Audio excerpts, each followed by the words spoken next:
कशा आहात तुम्ही? बऱ्या? तर मग आज ना आम्ही चाललेलो आहे गावाकडे आमची नवीन गाडी घेऊन. जशी तुम्हाला माहितीच आहे आम्ही नवीन गाडी आयशर म्हणून घेतलेली आहे. तर मग आम्ही ना गावाकडे चाललेलो आहे. ब्लॉग नक्की कंटिन्यू बघा, सोडू नका. पूर्ण ब्लॉग बघून जा आणि लाईक आणि सबस्क्राईब करा. तर मग हे बघा आता मी तुम्हाला दाखवते आहे आम्ही जातोय. आजी, बाबा, वेदू आणि पप्पा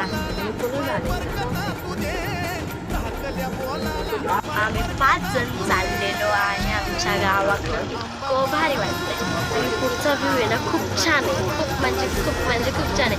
तुम्हाला मी देवीचं पण दर्शन करवेल आमच्या गावातल्या, कारण की आम्ही जी पण गाडी घेतलेली आहे अजून आमच्या 5-10 गाड्या झालेल्या आहेत त्या आम्ही देवीला लिहिलेल्या म्हणजे लिहिलेल्याच आहे. कारण की आम्ही दाखवतो, आम्हाला छान वाटतं म्हणून आम्ही ते दाखवतो. इतकं भारी आणि जाता व्ह्यू पण आहे. काहीतरी खायचं पण आहे आम्हाला चटपटा. आणि मी तुम्हाला ना आमच्या गाडीचा टूर नक्की करवेल, कारण खूप मोठी गाडी आमची पाठीमागून तुम्ही बघा. इतकी मोठी गाडी त्याचा टूर मी तुम्हाला नक्की करवेल बाहेरून. पण आतमध्ये केली तर इतकी भारी खूप छान आहे.